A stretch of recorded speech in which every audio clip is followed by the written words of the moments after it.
Greetings, witchy viewers.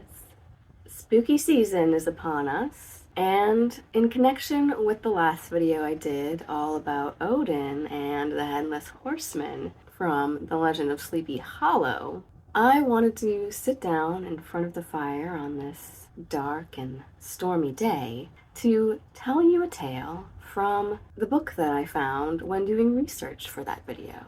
These stories come to us from the lands of the Black Forests of Germania. This story is called Wake Not the Dead.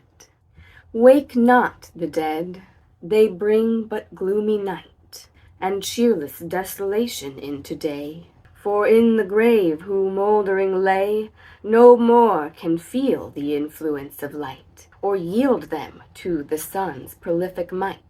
Let them repose within their house of clay. Corruption vainly wilt thou e'er essay to quicken. It sends forth a pestilent blight, and neither fiery sun, nor bathing dew, nor breath of spring the dead can e'er renew. That which from life is plucked becomes the foe of life, and whoso wakes it waketh woe. Seek not the dead to waken from that sleep in which from mortal eye they lie enshrouded deep. Wilt thou forever sleep? Wilt thou never more awake, my beloved, but henceforth repose forever from thy short pilgrimage on earth? Oh, yet once again return, and bring back with thee the vivifying dawn of hope to one whose existence hath, since thy departure, been obscured by the dunnest shades. What, dumb, forever dumb, thy friend lamenteth, and thou heedest him not? He sheds bitter, scalding tears, and thou reposest unregarding his affliction? He is in despair, and thou no longer openest thy arms to him as an asylum from his grief? Say then, doth the paly shroud become thee better than the bridal veil? Is the chamber of the grave a warmer bed than the couch of love? Is the spectre death more welcome to thy arms than thy enamored consort? Oh, return, my beloved, return once again to this anxious, disconsolate bosom. Such were the lamentations Walter poured forth for his Brunhilde, the partner of his youthful, passionate love. Thus did he bewail over her grave at the midnight hour, what time the spirit that presides in the troublous atmosphere sends his legions of monsters through mid-air, so that their shadows, as they flit beneath the moon and across the earth, dart as wild, agitating thoughts that chase each other o'er the sinner's bosom. Thus did he lament under the tall linden trees by her grave, while his head reclined on the cold stone. Walter was a powerful lord in Burgundy, who, in his earliest youth, had been smitten with the charms of the fair Brunhilde, a beauty far surpassing in loveliness all her rivals, for her tresses, dark as the raven face of night, streaming over her shoulders, set off to the utmost advantage the beaming luster of her slender form, and the rich dye of a cheek whose tint was deep and brilliant as that of the western heaven. Her eyes did not resemble those burning orbs whose pale glow gemmed the vault of night, and whose immeasurable distance fills the soul with deep thoughts of eternity, but rather as the sober beams which cheer this nether world, and which, while they enlighten, kindle the sons of earth to joy and love. Brunhilde became the wife of Walter, and both, equally enamored and devoted, they abandoned themselves to the enjoyment of a passion that rendered them reckless of aught besides, while it lulled them in a fascinating dream. Their sole apprehension was lest aught should awaken them from a delirium which they prayed might continue forever. Yet how vain is the wish that would arrest the decrees of destiny. As well it might seek to divert the circling planets from their eternal course. Short was the duration of this frenzied passion, not that it gradually decayed and subsided into apathy, but death snatched away his blooming victim and left Walter to a widowed couch.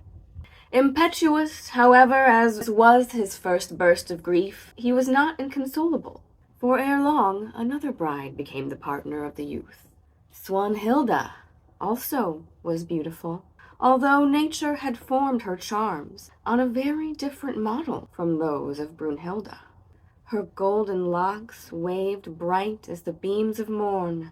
Only when excited by some emotion of her soul did a rosy hue tinge the lily paleness of her cheek. Her limbs were proportioned in the nicest symmetry, yet they did not possess the luxuriant fullness of animal life. Her eye beamed eloquently, but it was with the milder radiance of a star, tranquilizing to tenderness, rather than exciting to warmth. Thus formed, it was not possible that she should steep him in his former delirium, although she rendered happy his waking hours, tranquil and serious, yet cheerful, studying in all things her husband's pleasure. She restored order and comfort in his family, where her presence shed a general influence all around. Her mild benevolence tended to restrain the fiery, impetuous disposition of Walter, while at the same time her prudence recalled him in some degree from his vain, turbulent wishes, and his aspirings after unattainable enjoyments, to the duties and pleasures of actual life. Swanhilda bore her husband 2 children, a son and a daughter. The latter was as mild and patient as her mother, well contented with her solitary sports, and even in these recreations displayed the serious turn of her character. The boy possessed his father's fiery, restless disposition, tempered, however, with the solidity of his mother. Attached by his offspring more tenderly toward their mother, Walter now lived for several years very happily. His thoughts would frequently, indeed, recur to Brunhilda, but without their former violence, merely as we dwell upon the memory of a friend of our earlier days, borne from us on the rapid current of time to a region where we know that he is happy.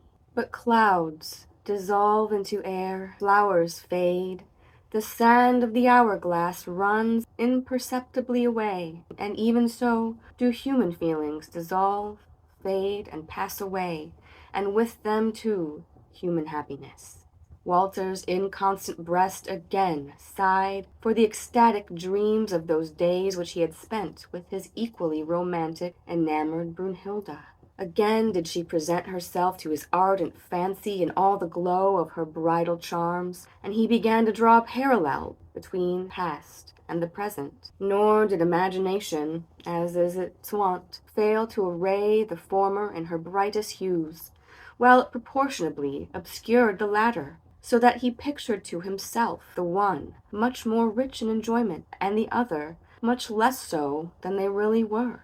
This change in her husband did not escape Swanhilda, whereupon, redoubling her attentions toward him and her care toward their children, she expected by this means to unite the knot that was slackened. Yet the more she endeavored to regain his affections, the colder did he grow. The more intolerable did her caresses seem, and the more continually did the image of Brunhilda haunt his thoughts.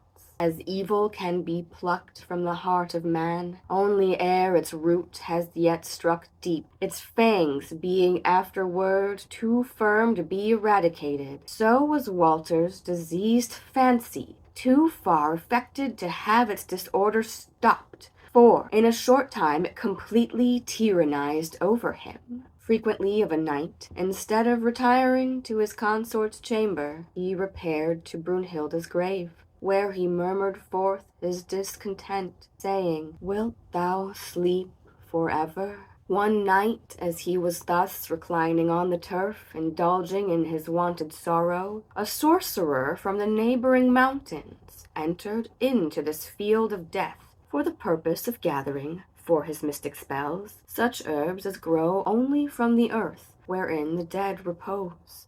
and which, as if the last production of mortality, are gifted with a powerful and supernatural influence. The sorcerer perceived the mourner and approached the spot where he was lying. "Wherefore, fond wretch, dost thou grieve thus? For what is now a hideous mass of mortality, mere bones and nerves and veins? Nations have fallen unlamented, even worlds themselves, long ere this globe of ours was created, have mouldered into nothing, nor hath anyone wept over them. Why then should thou indulge this vain affliction for a child of the dust, a being as frail as thyself, and like thee, the creature of but a moment?" Walter raised himself up. "Let yon worlds that shine in the firmament," replied he, "lament for each other as they perish. It is true that I, who am myself clay, lament for my fellow clay, yet is this clay impregnated with a fire, with an essence that none of the elements of creation possess, with love,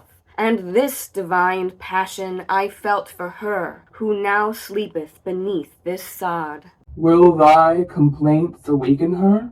Or could they do so, would she not soon upbraid thee for having disturbed that repose in which she now is hushed? "Avaunt, cold-hearted being, thou knowest not what is love. Oh, that my tears could wash away the earthly covering that conceals her from these eyes, that my groan of anguish could rouse her from the slumber of death.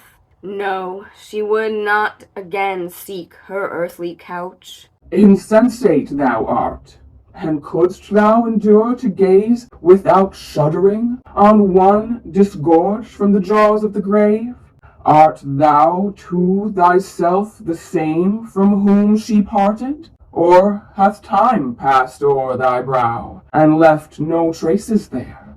Would not thy love rather be converted into hate and disgust? "Say rather that the stars would leave yon firmament, that the sun will henceforth refuse to shed his beams through the heavens. Oh, that she stood once more before me, that once again she reposed on this bosom. How quickly should we then forget that death or time had ever stepped between us." Delusion! Mere delusion of the brain from heated blood, like to that which arises from the fumes of wine. It is not my wish to tempt thee, to restore thee thy dead, else wouldst thou soon feel that I have spoken sooth. "How? Restore her to me," exclaimed Walter, casting himself at the sorcerer's feet. "Oh, if thou art indeed able to effect that, grant it to my earnest supplication. If one throb of human feeling vibrates in thy bosom, let my tears prevail with thee. Restore me, my beloved. So shalt thou hereafter bless the deed, and see that it was a good work." A good work? A blessed deed? Returned the sorcerer with a smile of scorn. For me there exists nor good nor evil, since my will is always the same. Ye alone know evil, who will that which ye would not. It is indeed in my power to restore her to thee, yet bethink thee well, whether it will prove thy weal. Consider too how deep the abyss between life and death. Across this my power can build a bridge, but it can never fill up the frightful chasm. Walter would have spoken and have sought to prevail on this powerful being by fresh entreaties, but the latter prevented him, saying, "Peace! Bethink thee well, and return hither to me tomorrow night. Yet once more do I warn thee, wake not the dead." Having uttered these words, the mysterious being disappeared. Intoxicated with fresh hope, Walter found no sleep on his couch, for fancy, prodigal of her richest stores, expanded before him the glittering web of futurity, and his eye, moistened with the dew of rapture, glanced from one vision of happiness to another. During the next day, he wandered through the woods, lest wanted objects, by recalling the memory of later and less happier times, might disturb the blissful idea that he should again behold her, again fold her in his arms, gaze on her beaming brow by day, repose on her bosom at night. And, as this sole idea filled his imagination, how was it possible that the least doubt should arise, or that the warning of the mysterious old man should recur to his thoughts? No sooner did the midnight hour approach than he hastened toward the grave field where the sorcerer was already standing by that of Brunhilda. "Hast thou maturely considered?" inquired he. "Oh, restore to me that object of my ardent passion," exclaimed Walter with impetuous eagerness. "Delay not thy generous action, lest I die even this night, consumed with disappointed desire, and behold her face no more." "Well, then," answered the man, "return hither again tomorrow at the same hour. But once more do I give thee this friendly warning. Wake not the dead." In all the despair of impatience, Walter would have prostrated himself at his feet and supplicated to him to fulfill at once a desire now increased to agony. But the sorcerer had already disappeared, pouring forth his lamentations more wildly and impetuously than ever. He lay upon the grave of his adored one until the gray dawn streaked the east. During the day, which seemed to him longer than any he had ever experienced, he wandered to and fro, restless and impatient, seemingly without any object, and deeply buried in his own reflection, in quiet, as the murderer who meditates his first deed of blood. And the stars of evening found him once more at the appointed spot. At midnight, the sorcerer was there also. "Hast thou yet maturely deliberated?" inquired he. "As on the preceding night?" "On what should I deliberate?" returned Walter impatiently. "I need not to deliberate. What I demand of thee is that which thou hast promised me, that which will prove my bliss. Or dost thou but mock me? If so, hence from my sight, lest I be tempted to lay my hand on thee." "Once more do I warn thee," answered the old man with undisturbed composure. "wake not the dead. Let her rest." "Ay, but not in the cold grave. She shall rather rest on this bosom which burns with eagerness to clasp her." "Reflect. Thou mayst not quit her until death, even though aversion and horror should seize thy heart. There would then remain only one horrible means." "How may I hate that which I love with such intensity of passion? How should I abhor that for which my every drop of blood is boiling?" "Then be it even as thou wishest," answered the sorcerer. "Step back." The old man now drew a circle round the grave, all the while muttering words of enchantment. Immediately the storm began to howl among the tops of the trees. Owls flapped their wings and uttered their low voice of omen. The stars hid their mild, beaming aspect, that they might not behold so unholy and impious a spectacle. The stone then rolled from the grave with a hollow sound, leaving a free passage for the inhabitant of that dreadful tenement. The sorcerer scattered into the yawning earth roots and herbs of most magic power and of most penetrating odor, so that the worms crawling forth from the earth congregated together and raised themselves in a fiery column over the grave, while rushing wind burst forth from the earth, scattering the mold before it, until at length the coffin lay uncovered. The moonbeams fell upon it, and the lid burst open with a tremendous sound. Upon this the sorcerer poured upon it some blood from out of a human skull, exclaiming at the same time, "Drink, sleeper, of this warm stream, that thy heart may again beat within thy bosom." And, after a short pause, shedding on her some other mystic liquid, he cried aloud with the voice of one inspired, "Yes, Thy heart beats once more with the flood of life. Thine eye is again opened to sight. Arise, therefore, from thy tomb. As an island suddenly springs forth from the dark waves of the ocean, raised upwards from the deep by the force of subterraneous fires, so did Brunhilde start from her earthly couch, borne forward by some invisible power. Taking her by the hand, the sorcerer led her toward Walter, who stood at some little distance, rooted to the ground with amazement. Receive again, Said he, the object of thy passionate sighs. Mayst thou never more require my aid.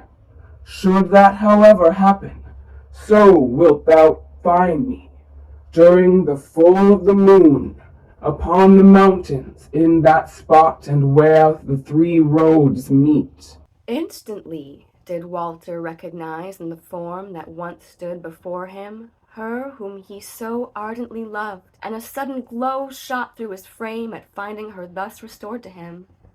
Yet the night frost had chilled his limbs and palsied his tongue, for while he gazed upon her without either motion or speech, and during this pause all was again become hushed and serene, and all the stars shone brightly in the heavens. "Walter!" exclaimed the figure, and at once the well-known sound thrilling to his heart broke the spell by which he was bound. "Is it reality? Is it truth?" cried he, "or cheating delusion? No, it is no imposture.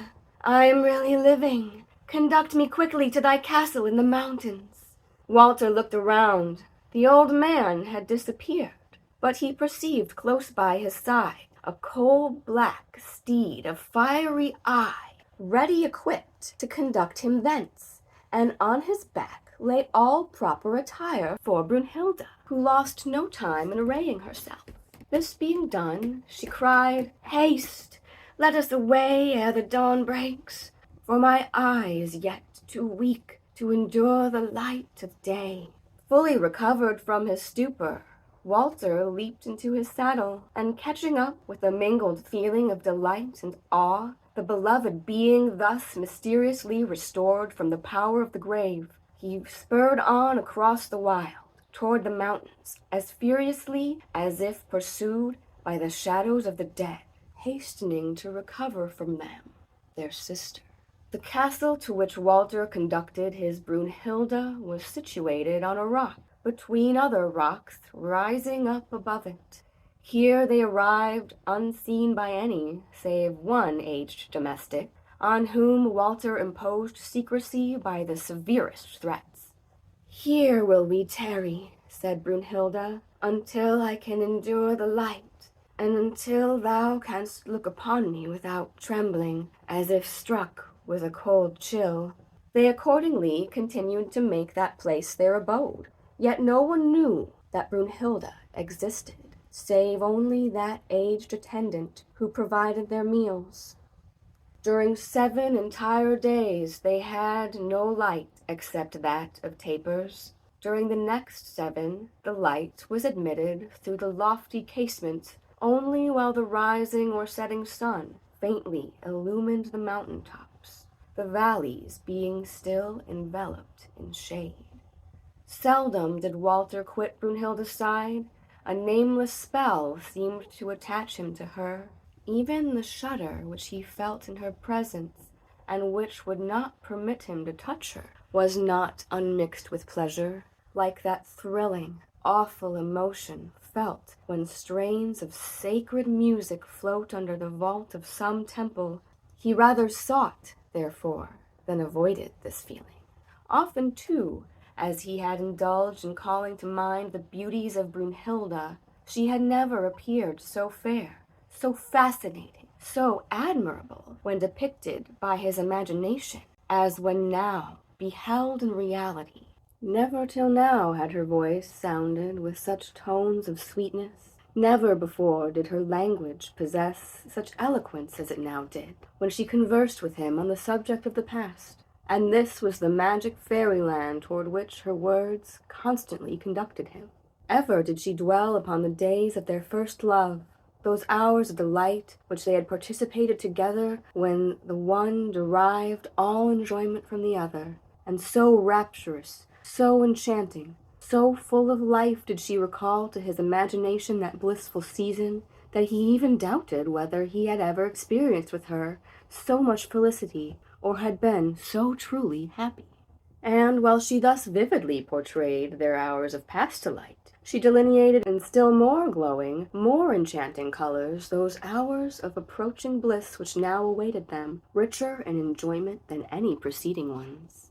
In this manner did she charm her attentive auditor with enrapturing hopes for the future, and lull him in dreams of more than mortal ecstasy, so that while he listened to her siren strain, he entirely forgot how little blissful was the latter period of their union, when he had often sighed at her imperiousness, and at her harshness, both to himself and all his household. Yet even had he recalled this to mind, would it have disturbed him in his present delirious trance?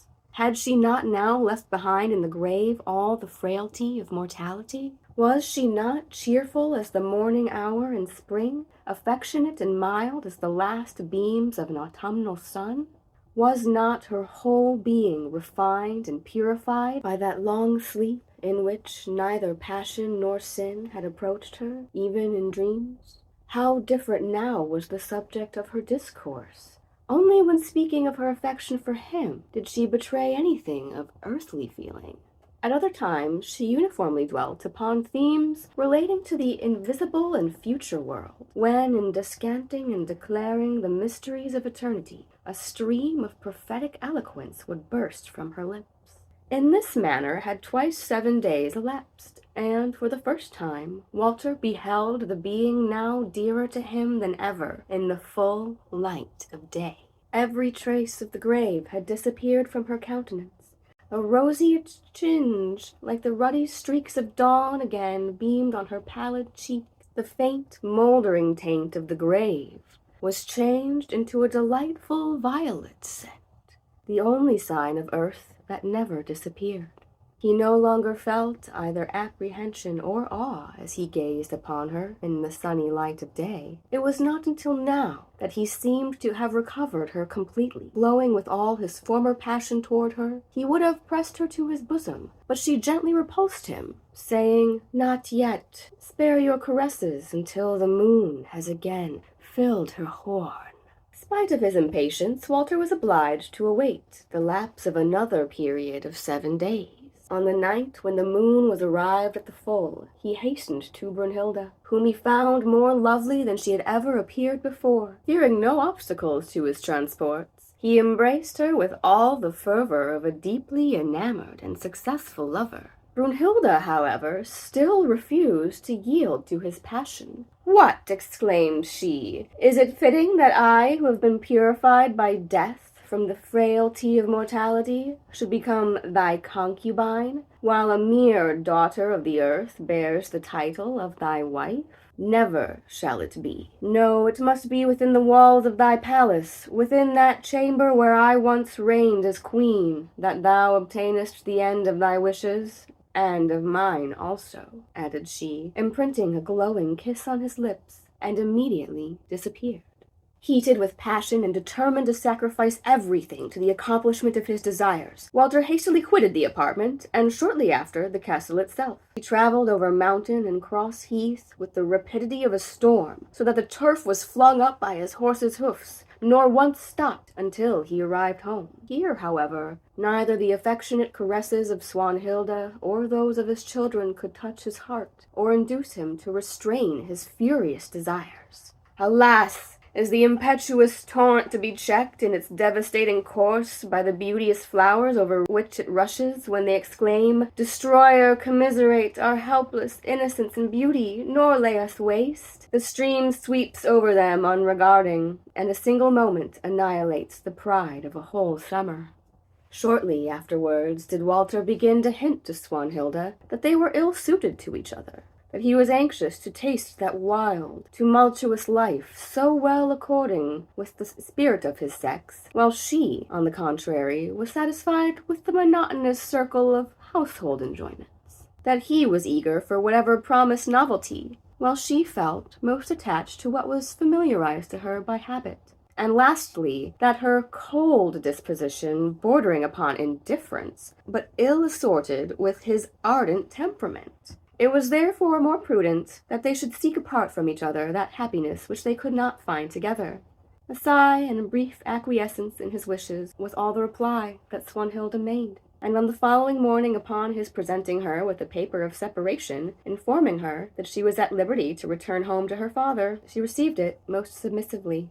Yet, ere she departed, she gave him the following warning. Too well do I conjecture to whom I am indebted for this our separation. Often have I seen thee at Brunhilda's grave, and beheld thee there even on that night when the face of the heavens was suddenly enveloped in a veil of clouds.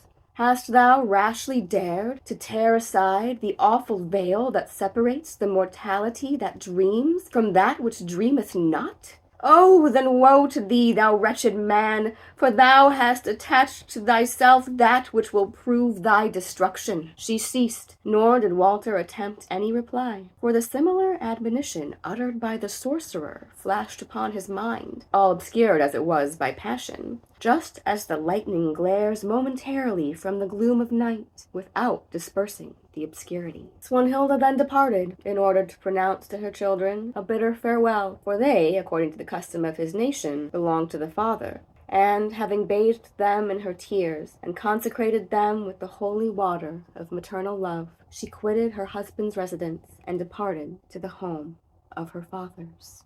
Thus was the kind and benevolent Swanhilda driven in exile from those halls where she had presided with such grace, from halls which were now newly decorated to receive another mistress.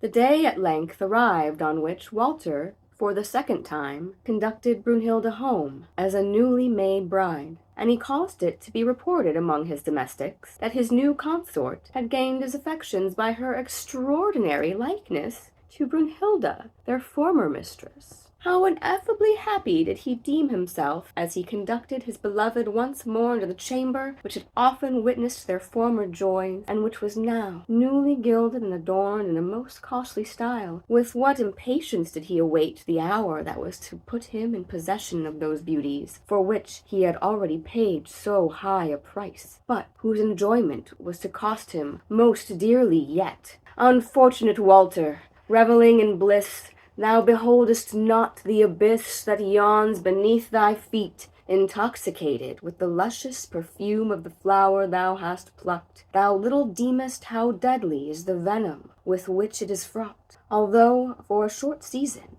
its potent fragrance bestows new energy on all thy feelings. Happy, however, as Walter now was, his household were far from being equally so. The strange resemblance between their new lady and the deceased Brunhilda filled them with a secret dismay and undefinable horror, for there was not a single difference of feature, of tone of voice, or of gesture. To add to these mysterious circumstances, her female attendants discovered a particular mark on her back, exactly like one which Brunhilda had. A report was now soon circulated that their lady was no other than Brunhilda herself, who had been recalled to life by the power of necromancy. How truly horrible was the idea of living under the same roof with one who had been an inhabitant of the tomb, and of being obliged to attend upon her and acknowledge her as mistress. There was also in Brunhilda much to increase this aversion and favor their superstition. No ornaments of gold ever decked her person. All that others were wont to wear of this metal she had formed of silver. No richly colored and sparkling jewels glittered upon her. Pearls alone lent their pale lustre to adorn her bosom. Most carefully did she always avoid the cheerful light of the sun, and was wont to spend the brightest days in the most retired and gloomy apartments. Only during the twilight of the commencing or declining day did she ever walk abroad. But her favorite hour was when the phantom light of the moon bestowed on all objects a shadowy appearance and a somber hue. Always, too, at the crowing of the cock, an involuntary shudder was observed to seize her limbs. Imperious as before her death, she quickly imposed her iron yoke on everyone around her, while she seemed even far more terrible than ever, since a dread of some supernatural power attached to her appalled all who approached her. A malignant, withering glance seemed to shoot from her eye on the unhappy object of her wrath, as if it would annihilate its victim. In short, those halls which in the time of Swanhilda were the residence of cheerfulness and mirth now resembled an extensive desert tomb. In this abode of terror, the crowing of the cock caused the living to tremble, as if they were the spirits of the departed, for the sound always reminded them of their mysterious mistress. There was no one but who shuddered at meeting her in a lonely place in the dusk of an evening, or by the light of the moon, a circumstance that was deemed to be ominous of some evil. So great was the apprehension of her female attendants that they pined in continual disquietude, and by degrees all quitted her. In the course of time, even others of the domestics fled, for an insupportable horror had seized them. The art of the sorcerer had indeed bestowed upon Brunhilde an artificial life, and due nourishment had continued to support the restored body. Yet this body was not able of itself to keep up the genial glow of vituality, and to nourish the flame whence springs all the affections and passions, whether of love or hate, for death had forever destroyed and withered it. All that Brunhilde now possessed was a chilled existence, colder than that of the snake. It was nevertheless necessary that she should love, and return with equal ardor the warm caresses of her spell-enthralled husband, to whose passion alone she was indebted for her renewed existence. It was necessary that a magic draught should animate the dull current in her veins, and awaken her to the glow of life and the flame of love, a potion of abomination, one not even to be named without a curse, human blood, imbibed whilst yet warm from the veins of youth.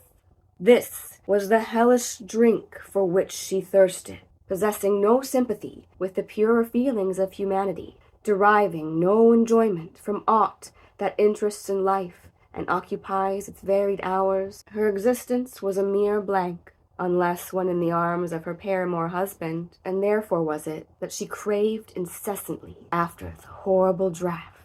It was even with the utmost effort that she could forbear sucking even the blood of Walter himself, as he reclined beside her.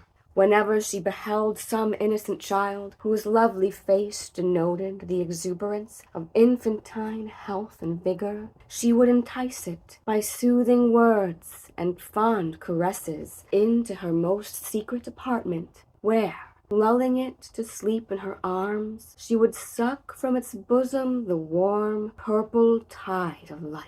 Nor will youths of either sex, safe from her horrid attack, having first breathed upon her unhappy victim, who never failed immediately to sink into a lengthened sleep, she would then, in a similar manner, drain his veins of the vital juice. Thus, children, youths, and maidens quickly faded away, as flowers gnawn by the cankering worm. The fullness of their limbs disappeared. A sallow hue succeeded to the rosy freshness of their cheeks. The liquid luster of the eye was deadened, even as the sparkling stream when arrested by the touch of frost, and their locks became thin and gray, as if already ravaged by the storm of life. Parents observed with horror this devastating pestilence snatch away their offspring, a pestilence which nor herb however potent, nor charm, nor holy taper, nor exorcism could avert. They either beheld their children sink one after the other into the grave, or their youthful forms withered by the unholy vampire embrace of Brunhilde, assume the decrepitude of sudden age. At length, strange surmises and reports began to prevail.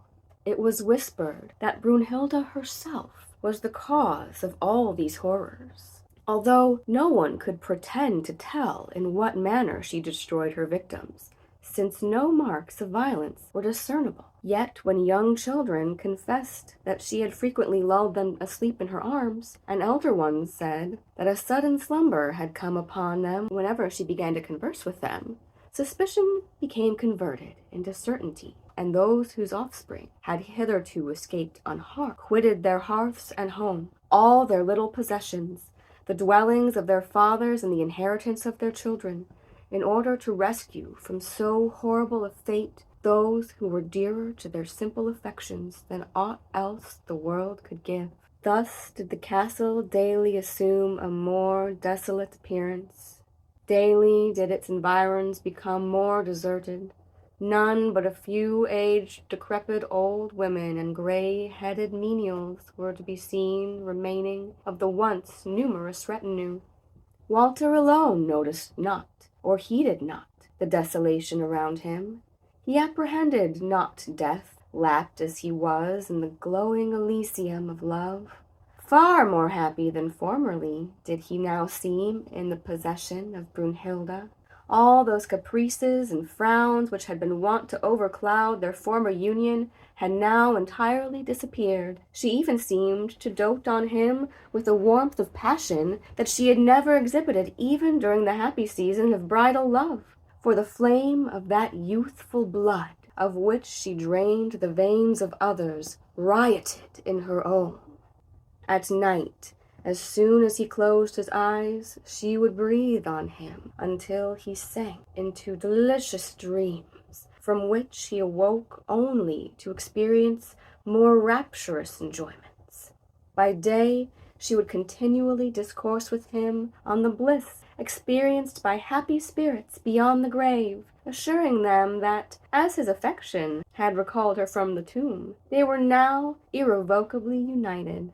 Thus fascinated by a continual spell, it was not possible that he should perceive what was taking place around him.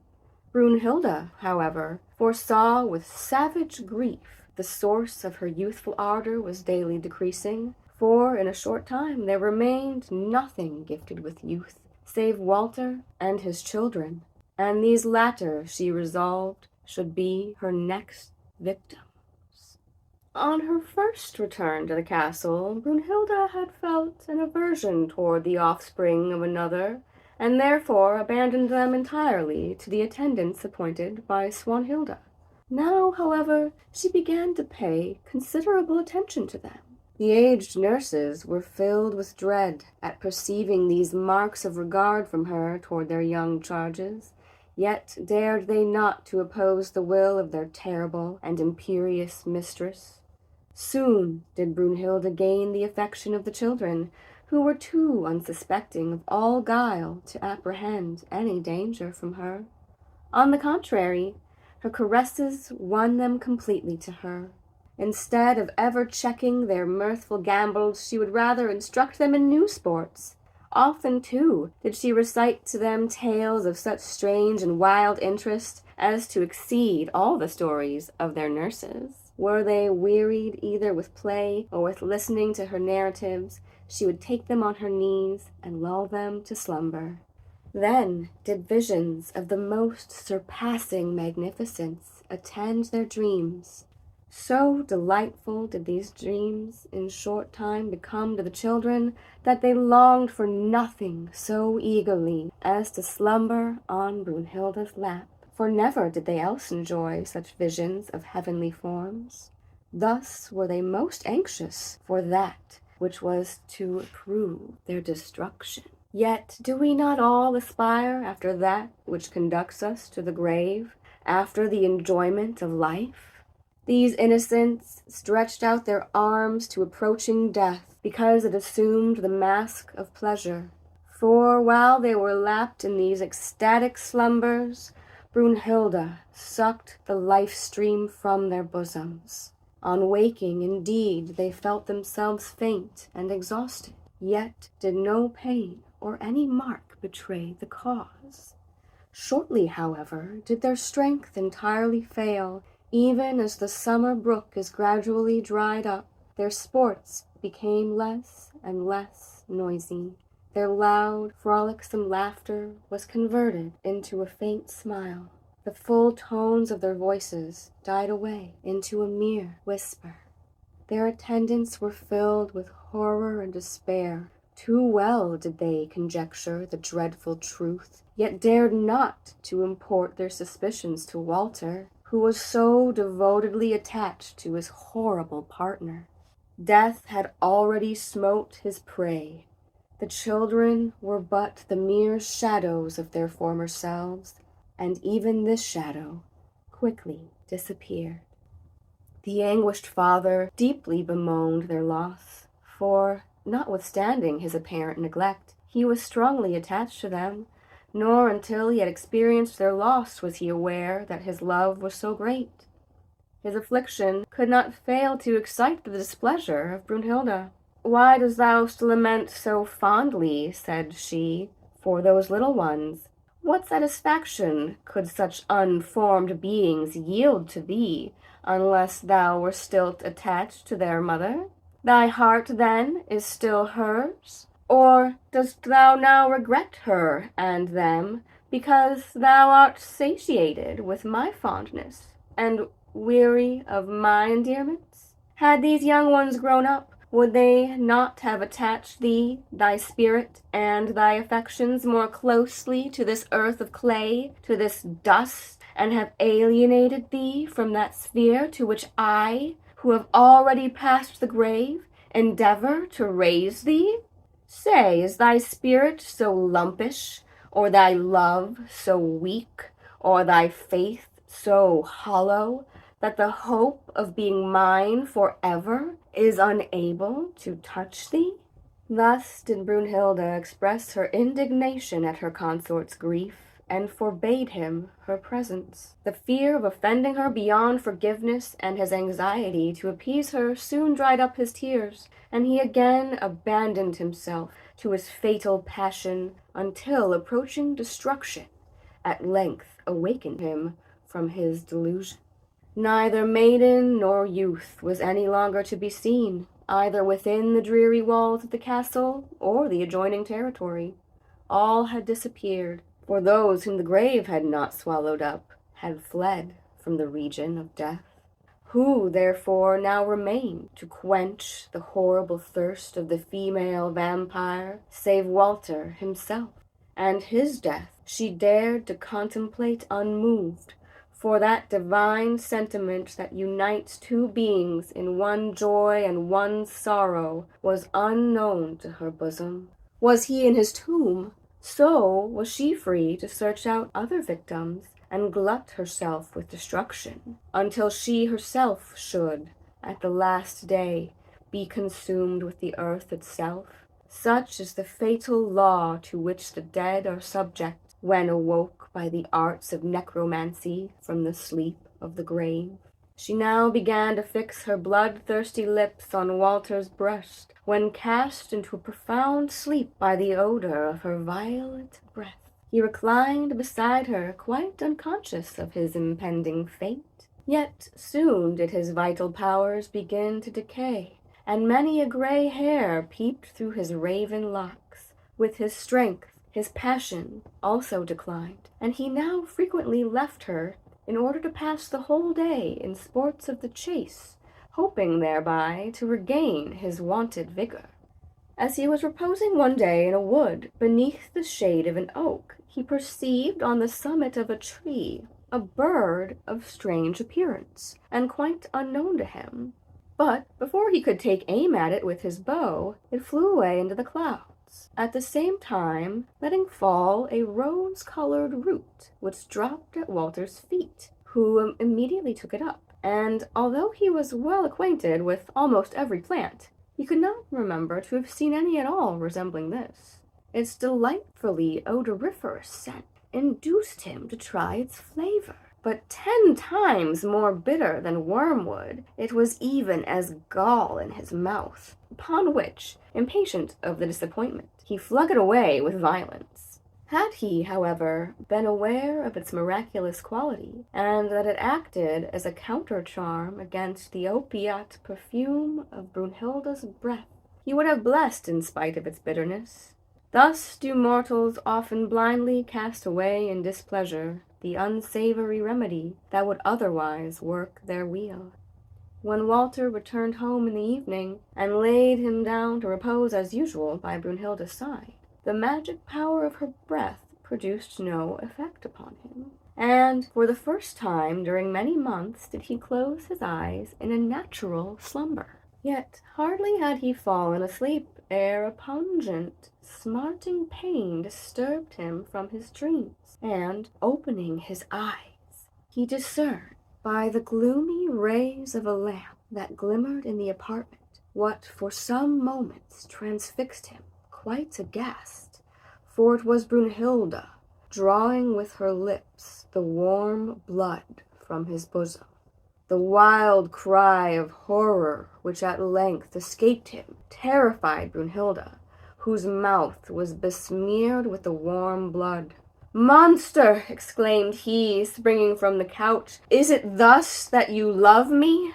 "Aye, even as the dead love," replied she, with a malignant coldness. "Creature of blood!" continued Walter, "the delusion which has so long blinded me is at an end. Thou art the fiend who has destroyed my children, who hast murdered the offspring of my vassals." Raising herself upwards, and at the same time casting on him a glance that froze him to the spot with dread, she replied, "It is not I who have murdered them. I was obliged to pamper myself with warm, youthful blood, in order that I might satisfy thy furious desires. Thou art the murderer." These dreadful words summoned before Walter's terrified conscience the threatening shades of all those who had thus perished, while despair choked his voice. "Why," continued she in a tone that increased his horror, "why dost thou make mouths at me like a puppet? Thou who hadst the courage to love the dead, to take into thy bed one who had been sleeping in the grave, the bedfellow of the worm who has clasped in thy lustful arms the corruption of the tomb, dost thou, unhallowed as thou art, now raise this hideous cry for the sacrifice of a few lives? They are but leaves swept from their branches by a storm. Come, chase these idiot fancies, and taste the bliss thou hast so dearly purchased." So saying, she extended her arms toward him, but this motion served only to increase his terror, and exclaiming, "Accursed being!" he rushed out of the apartment. All the horrors of a guilty, upbraiding conscience became his companions now that he was awakened from the delirium of his unholy pleasures. Frequently did he curse his own obstinate blindness for having given no heed to the hints and admonitions of his children's nurses, but treating them as vile calumnies. But his sorrow was now too late, for, although repentance may gain pardon for the sinner, it cannot alter the immutable decrees of fate. It cannot recall the murdered from the tomb. No sooner did the first break of dawn appear than he set out for his lonely castle in the mountains, determined no longer to abide under the same roof with so terrific a being.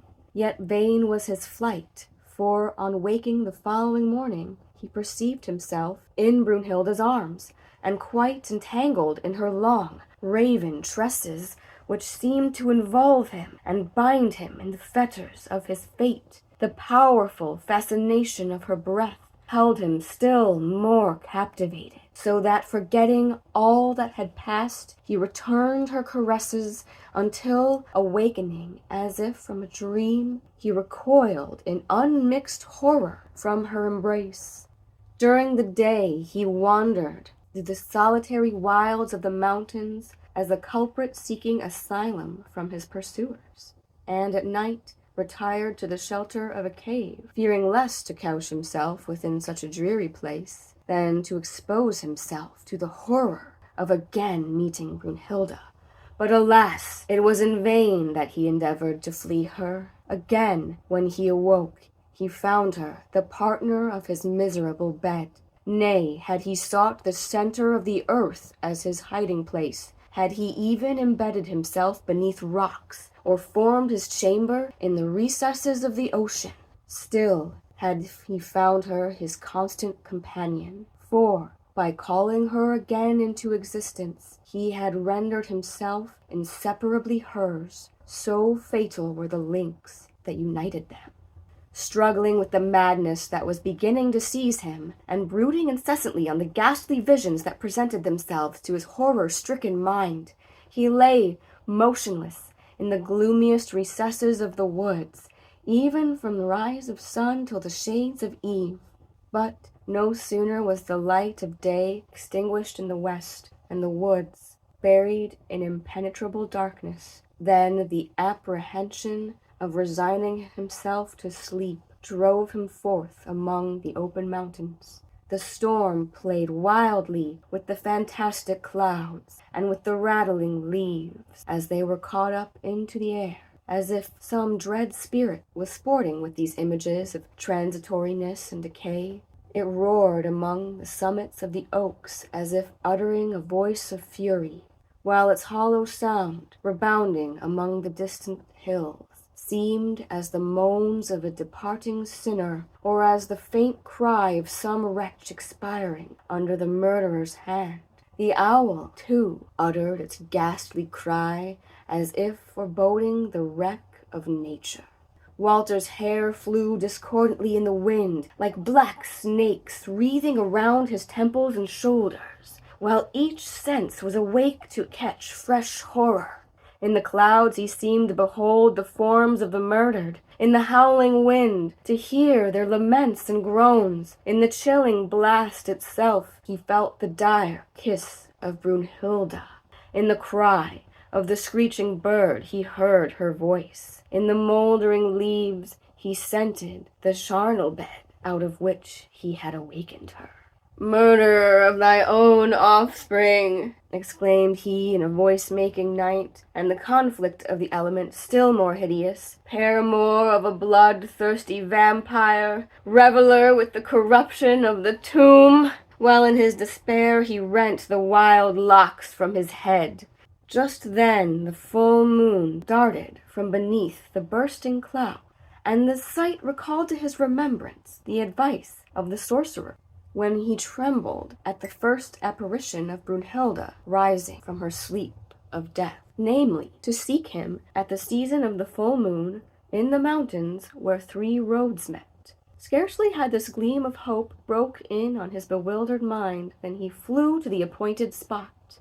On his arrival, Walter found the old man seated there upon a stone, as calmly as though it had been a bright, sunny day, and completely regardless of the uproar around. "Art thou come, then?" exclaimed he to the breathless wretch who, flinging himself at his feet, cried in a tone of anguish, "Oh, save me, succor me, rescue me from the monster that scattereth death and desolation around her." "I am acquainted with all," returned the sorcerer. "Thou now perceivest how wholesome was the advice. Wake not the dead." "And wherefore a more mysterious warning? Why didst thou not rather disclose to me at once all the horrors that awaited my sacrilegious profanation of the grave?" "Wert thou able to listen to any other voice than that of thy impetuous passions? Did not thy eager impatience shut thy mouth at the very moment I would have cautioned thee?" "True, true. Thy reproof is just. But what does it avail now? I need the promptest aid." "There remains even yet a means of rescuing thyself, but it is fraught with horror, and demands all thy resolution." "Utter it then, utter it, for what can be more appalling, more hideous than the misery I now endure?" "Know then continued the sorcerer, that only on the night of the new moon does she sleep the sleep of mortals, and then all the supernatural power which she inherits from the grave totally fails her. 'Tis then that thou must murder her. "How? Murder her?" echoed Walter. Aye, Returned the old man calmly. pierce her bosom with a sharpened dagger, which I will furnish thee with.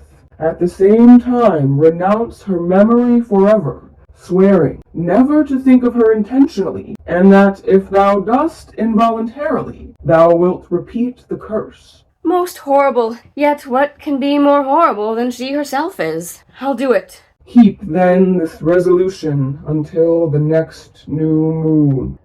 What, must I wait until then? Cried Walter. Alas, ere then, either her savage thirst for blood will have forced me into the night of the tomb, or horror will have driven me into the night of madness.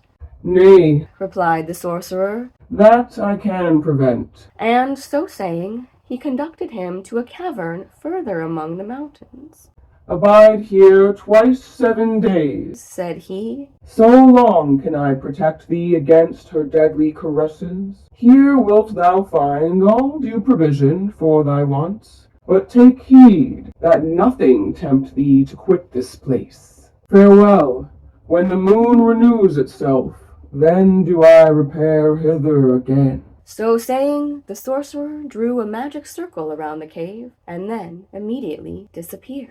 Twice 7 days did Walter continue in this solitude, where his companions were his own terrifying thoughts and his bitter repentance.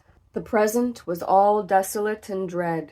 The future presented the image of a horrible deed which he must perforce commit, while the past was empoisoned by the memory of his guilt. Did he think on his former happy union with Brunhilde?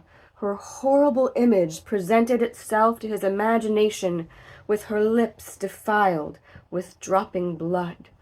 Or did he call to mind the peaceful days he had passed with Swanhilda? He beheld her sorrowful spirit with the shadows of her murdered children. Such were the horrors that attended him by day. Those of night were still more dreadful, for then he beheld Brunhilde herself, who, wandering round the magic circle which she could not pass, called upon his name till the cavern re-echoed the horrible sound. "Walter, my beloved," cried she, "wherefore dost thou avoid me? Art thou not mine, forever mine, mine here and mine hereafter? And dost thou seek to murder me? Ah, commit not a deed which hurls us both to perdition, thyself as well as me."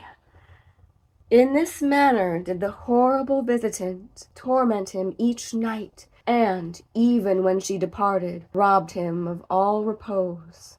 The night of the new moon at length arrived, dark as the deed it was doomed to bring forth. The sorcerer entered the cavern.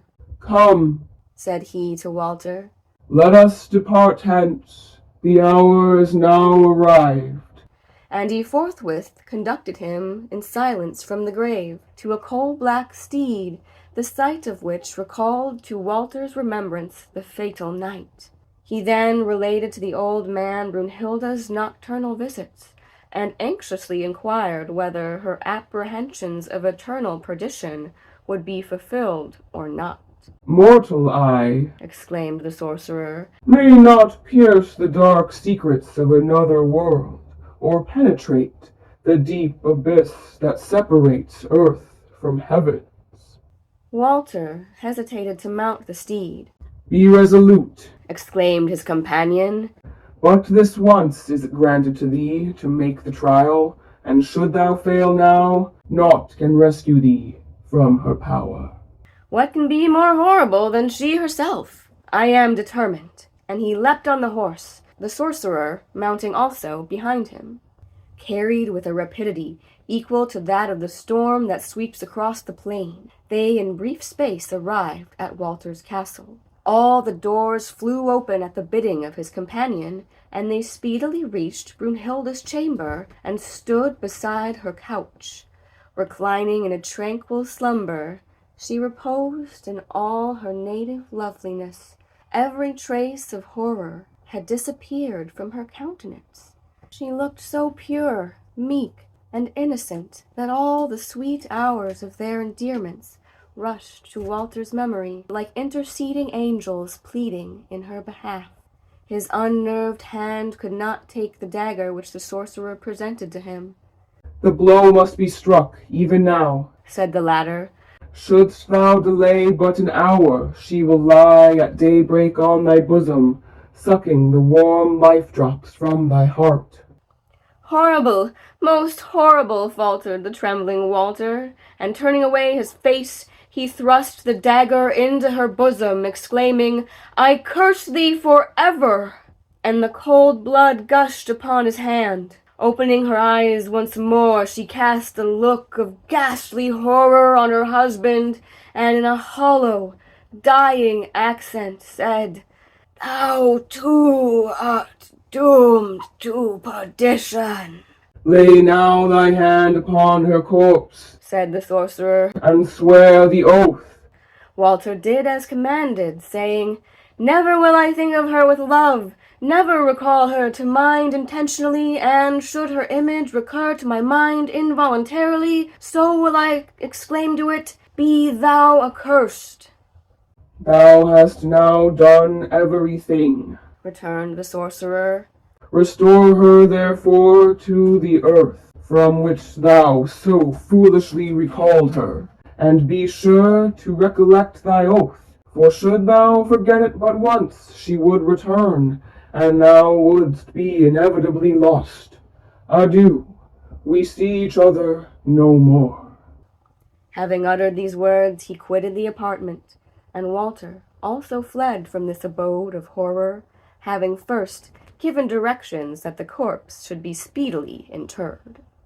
Again did the terrific Brunhilde repose within her grave, but her image continually haunted Walter's imagination, so that his existence was one of continued martyrdom, in which he continually struggled to dismiss from his recollection the hideous phantoms of the past. Yet the stronger his effort to banish them, so much the more frequently and the more vividly did they return, as the night wanderer, who is enticed by a fire-wisp into quagmire or bog, sinks the deeper into his damp grave the more he struggles to escape.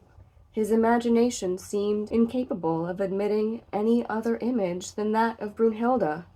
Now he fancied he beheld her expiring, the blood streaming from her beautiful bosom. At others he saw the lovely bride of his youth, who reproached him with having disturbed the slumbers of her tomb. And to both he was compelled to utter the dreadful words, "I curse thee forever." The terrible imprecation was constantly passing his lips, yet was he in an incessant terror lest he should forget it, or dream of her without being able to repeat it, and then on awaking find himself in her arms. Else would he recall her expiring words, and, appalled at their terrific import, imagine that the doom of his perdition was irrecoverably past. Whence should he fly from himself? Or how erase from his brain these images and forms of horror?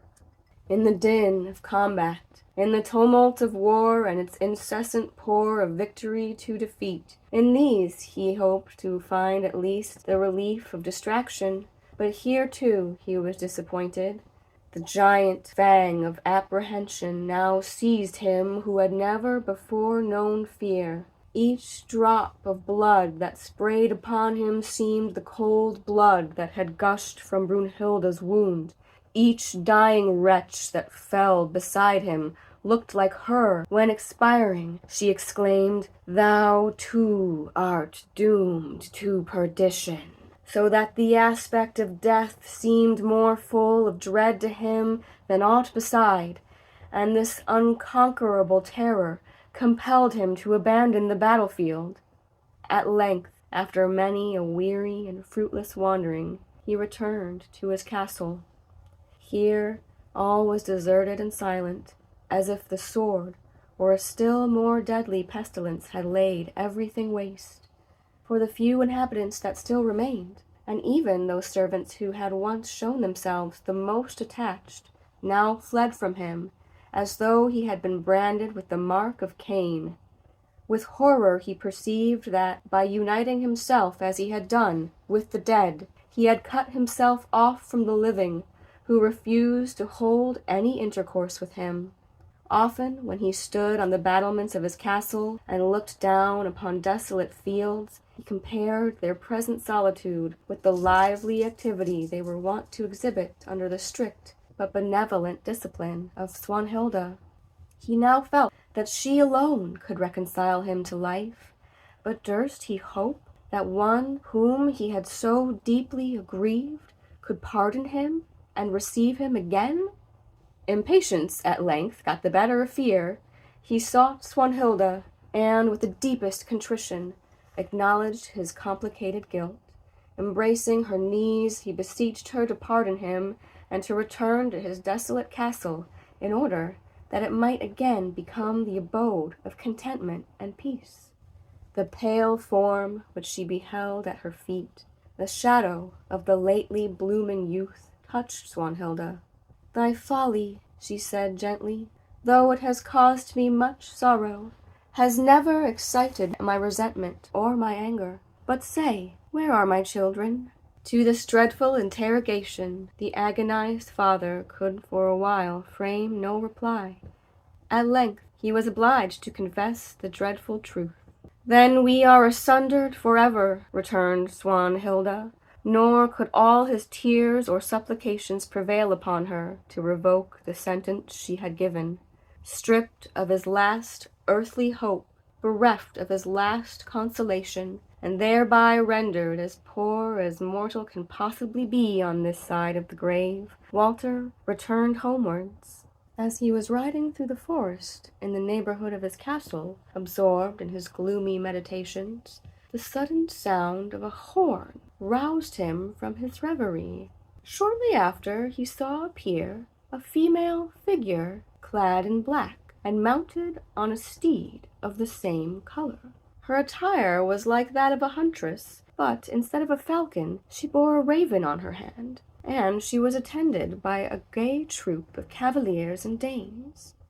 The first salutations being passed, he found that she was proceeding the same road as himself. She found that Walter's castle was close at hand. She requested that he would lodge her there for the night, the evening being far advanced. Most willingly did he comply with this request, since the appearance of the beautiful stranger had struck him greatly. So wonderfully did she resemble Swanhilda, except that her locks were brown, and her eye dark and full of fire. With a sumptuous banquet did he entertain his guests, whose mirth and songs enlivened the lately silent halls. 3 days did this revelry continue, and so exhilarating did it prove to Walter that he seemed to have forgotten his sorrows and his fears. Nor could he prevail upon himself to dismiss his visitors, dreading lest, on their departure, the castle would seem 100 times more desolate than before, and his grief proportionably increased. At his earnest request, the stranger consented to stay 7 days, and again another 7 days. Without being requested, she took upon herself the superintendence of the household, which she regulated as discreetly and cheerfully as Swanhilda had been wont to do, so that the castle, which had so lately been the abode of melancholy and horror, became the residence of pleasure and festivity, and Walter's grief disappeared altogether in the midst of so much gaiety. Daily did his attachment to the fair unknown increase. He even made her his confidant, and one evening, as they were walking together, apart from any of her train, he related to her his melancholy and frightful history.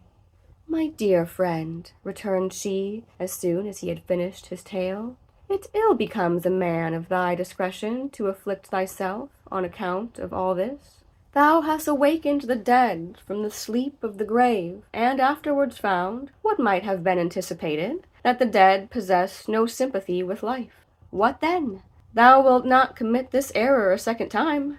Thou hast, however, murdered the being whom thou hadst thus recalled again into existence, but it was only in appearance, for thou couldst not deprive that of life, which properly had none. Thou hast, too, lost a wife and 2 children, but, at your years, such a loss is most easily repaired. There are beauties who will gladly share your couch, and make you again a father, but you dread the reckoning of hereafter. Go, open the graves, and ask the sleepers there whether that hereafter disturbs them. In such manner would she frequently extort and cheer Walter, and so successful were her efforts that in a short time his melancholy entirely disappeared. He now ventured to declare to the unknown the passion with which she had inspired him, nor did she refuse him her hand. Within 7 days afterwards the nuptials were celebrated with the utmost magnificence. With the dawn of day commenced the labors of those who were busied in preparing the festival, and if the walls of the castle had often echoed before to the sounds of mirth and revelry, the very foundations now seemed to rock in the wild, tumultuous uproar of unrestrained riot. The wine streamed in abundance. The goblets circled incessantly. Intemperance reached its utmost bounds, while shouts of laughter, almost resembling madness, burst from the numerous train belonging to the unknown. At length Walter, heated with wine and love, conducted his bride to the nuptial chamber. But scarcely had he clasped her in his arms ere she transformed herself into a monstrous serpent, which, entwining him in its horrid folds, crushed him to death.